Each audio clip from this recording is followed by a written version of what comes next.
Greetings Guardians, my name is Bife here. I was actually writing a completely different video about the Entelechy lore book when my research led me on several tangents. There's one that I wanted to save for much later because it deserves its own massive breakdown of perhaps an hour or more. Today's video is about something much simpler but also something remarkably important, which is simply this. We've learned something more about the Witness's agenda, the Traveler, and how the two are connected. Or more specifically, the way that the Traveler fits into the Witness's plans. We've definitely seen some more notes about this idea, but the insight that we've gained from Entelechy is so important because it clearly shows us examples of what the Witness lacks, and what it seeks to gain from the Traveler to achieve the final shape. In short, despite the claim that it is the apex of all darkness, in the moments where it tried to tempt us to its side during Beyond Light, the Witness has seen the limitations of the darkness and has hatefully discerned that in order for the final shape to be achieved, it must do as the Precursors thought they should, and must also steal the power of the light to enact the final shape. But first, a word from our sponsors at Advanced GG. You may have heard of them by now, especially if you're in the Destiny community, but just in case you haven't, know that they're the only gaming supplement that's clinically proven to improve your focus and gaming performance. Their formula is based on green tea caffeine, which provides a consistent 4 to 5 hour burst of energy with no crash at the end. It lets you down slowly so that you will be able to return to things more naturally. It is excellent. I've used it on day one raids personally, and it has kept me going where coffee and other supplements would have let me down. Advanced GG also comes in a ton of great flavors, and you can grab a ton of awesome merch alongside it. Go ahead and check out these desk mats and this ice shaker with my branding on it if you're so inclined. Yes, that is laser engraved on the ice shaker, and I can tell you for a fact because I have one for myself, it looks stellar. Go ahead and use code LOREDADDY at checkout to get 10% off, or check my link in the description down below. And thanks again to Advanced GG for sponsoring this video. Anyway, back to the lore. So this concept of using both the light and the darkness is not new. It's something that was discussed extensively in the Season of the Deep and was made in reference to the Precursor civilization in particular. They wished to combine the light and the darkness so that they could bring an end to the suffering of the universe. It seems clear upon reflection that the group looking to merge the Veil and the Traveler was probably the Penitent, given that they took an interventionist stance in attempting to better the universe and achieve the final shape. However, as we can see by Entelechy's entries, whilst the Precursors might have merged to become the Witness, the Precursors and the Witness hold some staggering differences. The Precursors were capable of doubt, dissent, and at times restraint. They would consider the moral outcomes of such choices that were presented to them with rigor and thought. In this sense, their doubt was their most important trait.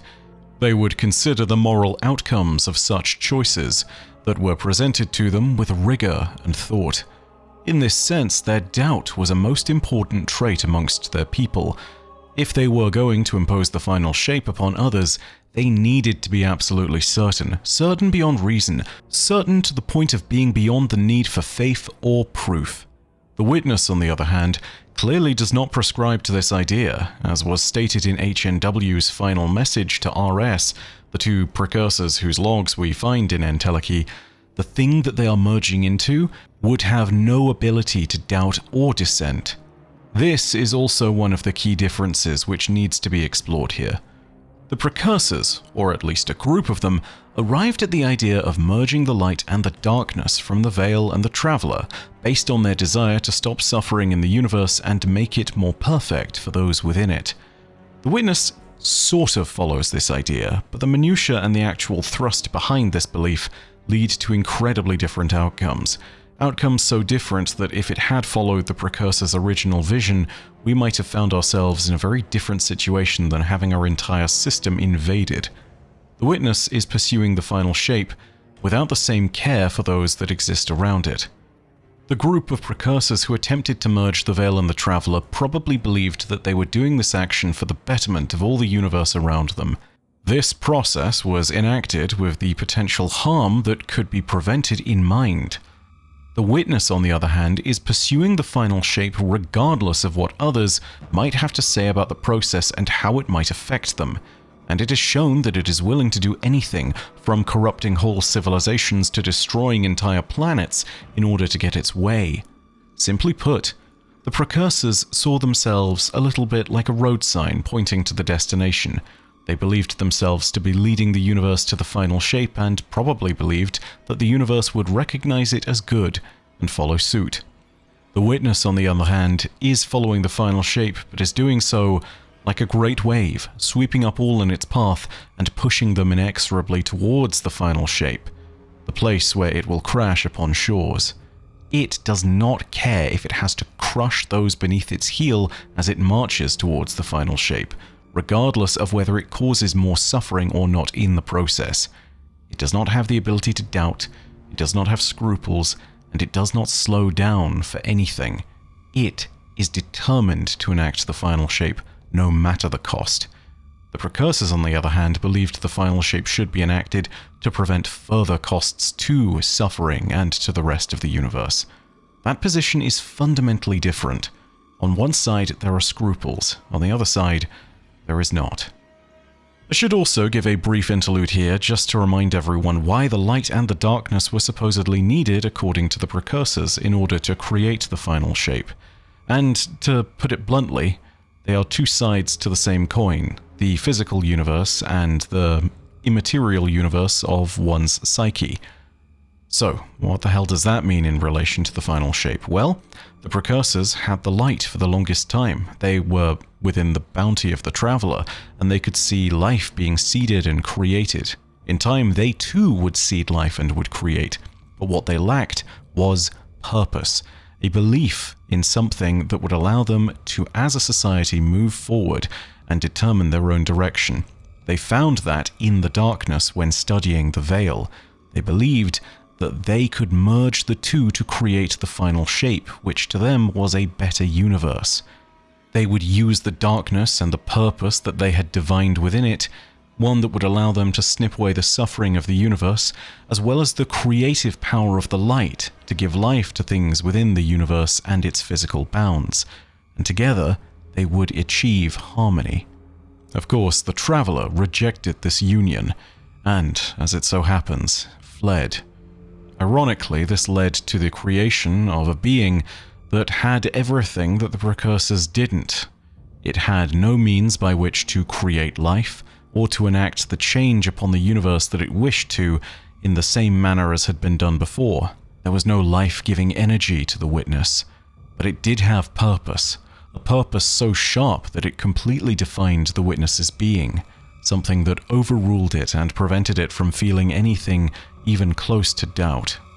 This is the big distinction that is pointed out so succinctly in Entelechi's different entries, and it allows us to learn something pretty remarkable, which is that the Witness has for the longest time been trying to enact the final shape, but has its own power as its limiting factor.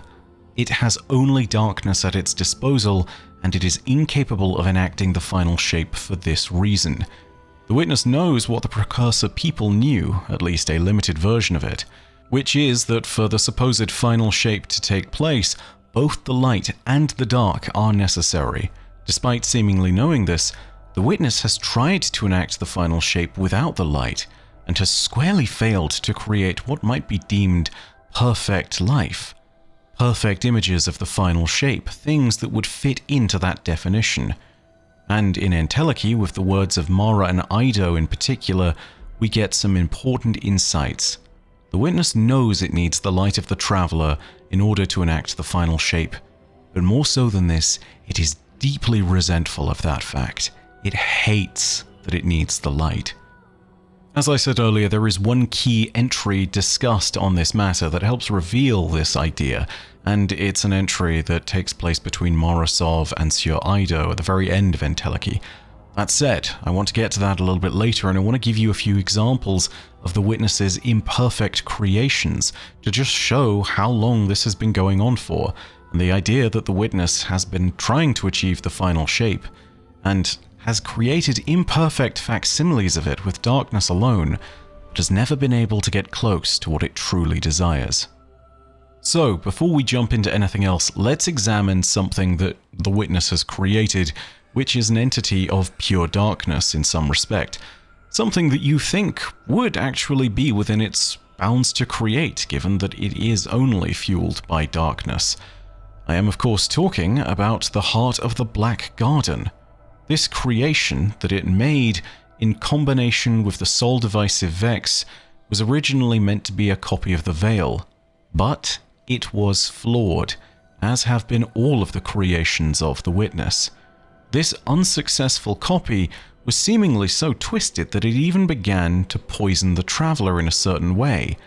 We know that from Destiny 1's vanilla campaign, at the very end, you can hear the Ghost talking about how light returns to the Traveler after the destruction of the Black Heart. The Black Heart in this sense was, a little like the Veil, connected to the Traveler and was perhaps smothering its light, like vines twisting around the trunk of a tree. The Black Heart was originally created from a seed planted within the Black Garden by the Witness, according to the Inspiral Lore book. It was then seemingly nurtured and worshipped by the soul-divisive Vex, and in particular became the object for a Vex construct of the soul-divisive known as the conceptual mind to grow. Nowhere in the creation process was any light involved, only the conceptual mind and the Witness. And seemingly as a result, the heart of the Black Garden was a distinct failure in its function as a replacement for the Veil. That's just one example of the attempts by the Witness to create the final shape. For other examples of this creation from darkness alone, we need to look at the servants it creates. The Taken, Scorn, and Cabal Shadow Legion are the ones that we're going to look at for the moment, and they are mostly constructed by its design and influence, and yet they all share one common trait. They are hollow. They exist only to serve the Witness's orders, and without that, they have no purpose. Interesting that, isn't it? The Taken are described in their creation as beings corrupted by darkness and husked out to fulfill a new purpose, a new shape. Whilst this new shape is seen as virtuous by the Hive, and is even seen as desirable by them, it's worth remembering that their own twisted interpretation of perfection under the sword logic has its origins with the Witness, the Worm Gods, and the final shape. The Scorn created by the Witness are seen as empty and lacking of any culture, so to speak. This is in direct contrast to the Scorn created by Fikrul the Fanatic, or those who came to worship Hefn's remains in Warlord's Ruin. They had been given the impressions of a culture that informed their own actions, and even gave them agendas and personas. The same cannot be said about the Scorn of the Witness, who show no such traits, seemingly hollow and empty again. And finally, the Cabal Shadow Legion. They do display some customs of their original Cabal people, but this appears to be more at the behest of Emperor Callus, who even in his dying days pursued opulence. This is in particular notable when you take a look at the raiment that each of them wears. Covered in gold is not a choice that the Witness would allow if it weren't for Callus's own preferences. The Witness would not care for such things. They would be seen as waste or perhaps not even cared about at all. Meanwhile, there are other notes that can be made about the Cabal and how they, as a people within the Shadow Legion, seemingly have been changed. In particular, you can look at captured human civilians on Earth during the Season of Defiance, and how they reported that the Cabal who captured them and held them prisoner seemed empty, almost as if they were mindless, and lacked any personality of their own. Furthermore, we learn more about the Shadow Legion through the Lost Sector aboard the Typhon Imperator, known as the Gilded Precept. In this Lost Sector, Keitel relays to us a bunch of information, including the fact that they have seemingly recreated the Cabal rite of proving within the ship, and yet they don't follow its exact customs. It is not built for glory or honor so much as it is built for combat and pain. Keitel even goes as far as saying that any Cabal here in the ship aren't truly Cabal anymore, though the context is more cultural and based on loyalty than spiritual or made of any judgment of whether or not they still have a soul. These are all in some way or another creations tied to the Witness, and again we see that they are hollow and imperfect. Though the relation is only tangential and not relevant to the topic, these forces almost remind me of the words of the unmaking process shared in the 7th Book of Sorrow, the Law of Thorn, the first weapon of sorrow that Guardians ever encountered. In particular, the words of the 13th understanding of the 7th Book of Sorrow, which tells us that to rend one's enemies is to see them not as equals, but objects, hollow of spirit and meaning. And isn't that just what the witness sees its forces as? Tools, objects, not necessarily living people. It desires obedience from its forces, not resistance, and its forces are so often as is described, hollow of spirit and meaning, beings built without purpose so that the witness can fulfill that purpose for them and command them utterly. But even in that hollowness, they are remade only with the darkness in mind, and thus they are imperfect because the creations of the witness are imperfect until the witness can incorporate the light. Sure, the Taken, Scorn, and Shadow Legion might be powerful, but they aren't perfect. If they were, our story as Guardians would have ended long ago. With that in mind, we can take a look to Entelechy and tie this whole thing up. In this one conversation between Mara Sov and Eido, the scribe of House Light, we see confirmation of everything that we've just discussed. The fact that the witness's creations are imperfect, the fact that it is trying to enact the final shape using only its powers of darkness, but still fails, and the final note that the witness knows it needs the light and the traveler to enact the final shape, and that it resents this notion. This can all be found at the very end of Entelechy. It reads as follows. Type, interview, retrieved from Throne World, The Reef. Keywords, final shape, the witness. Identities, Mara Sov, Queen of the Reef, brackets, Mara. Eido, Scribe of the House of Light, Eido. Annotated transcription follows. Mara Kell, I greet you in the light. Scribe Eido. She smiled when she said my name. Several lines redacted. I hope you will forgive me. In my curiosity, I allowed myself to pursue a bit of a tangent. It is not often that my father speaks of the time before he found me. I have much to ask him. Now. But you have come to inquire about another matter. I understand that you are searching for all you can find on the witness, the stains it has left while passing through this universe. I have learned a great deal and understand very little. It is my hope that you will be able to render my conclusions clearer and more complete. Show me what you have found. Some time past, we discussed the documents I have included here, as well as others I believed redundant or only tangentially helpful. Mara Kell's insight is as keen as any blade.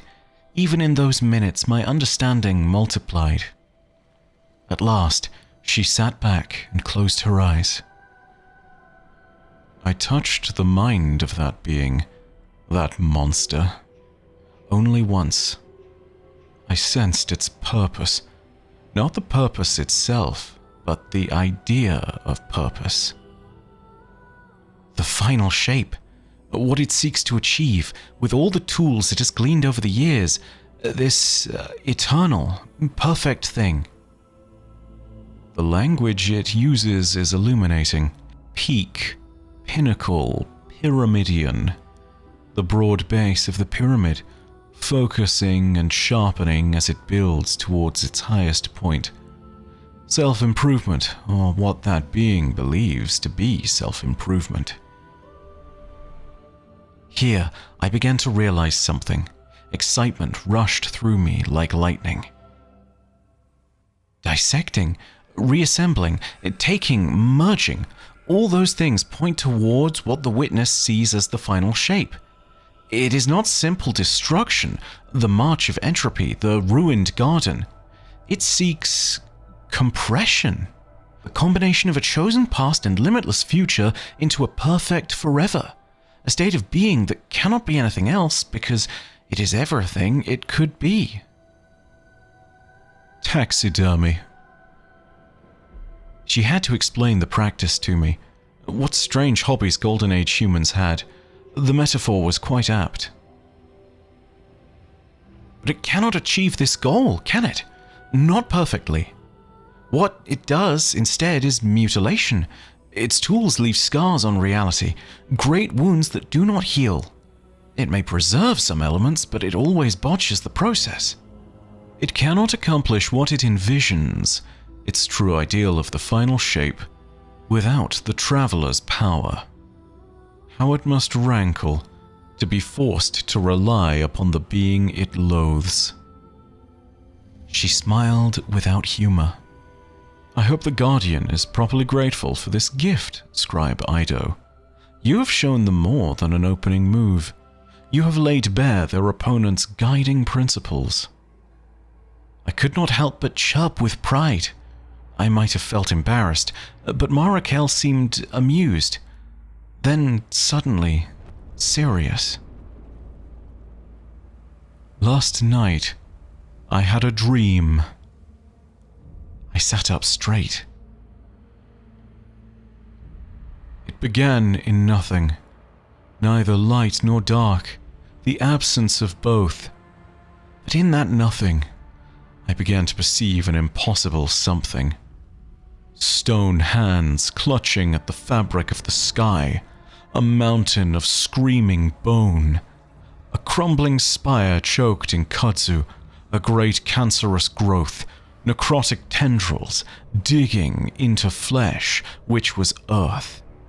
Darkness turned gangrenous, strangling the light. But I was not afraid. As I woke, I felt the lingering warmth of a campfire, chasing the chill from my hands. She leaned forward. Though I was the one who recorded her words, I believe she was speaking to you. It is not too late. This final entry shows us exactly what will happen in the final shape. The witness's fusion of light and darkness within the heart of the traveler. It also shows us the imperfection of its own creations. It knows that it creates only imitations of the final shape, flawed copies, taxidermy as Mara put it. It knows that its own vision is impossible to accomplish without the traveler.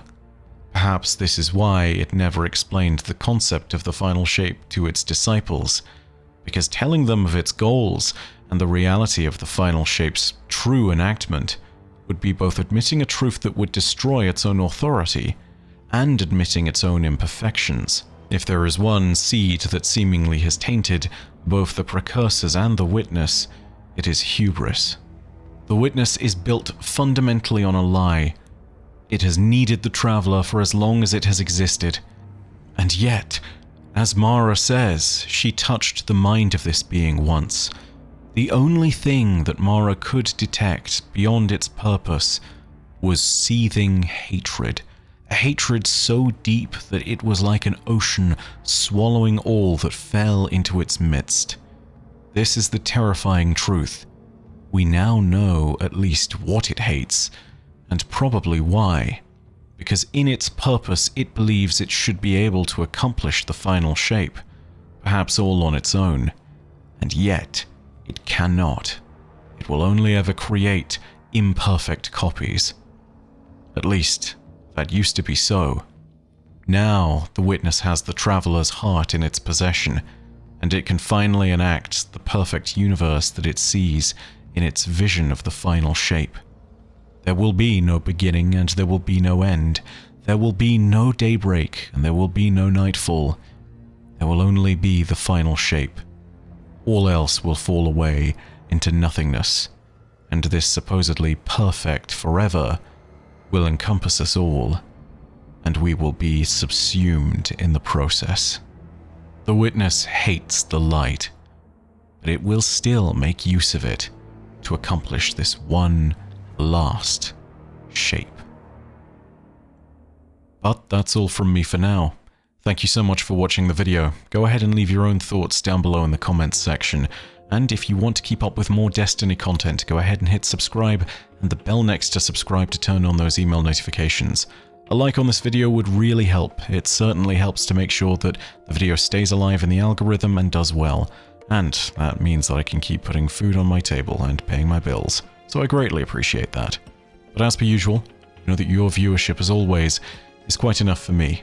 And that in the meantime, my name is Byf. Parodasia Arastra. I'll see you, Starside.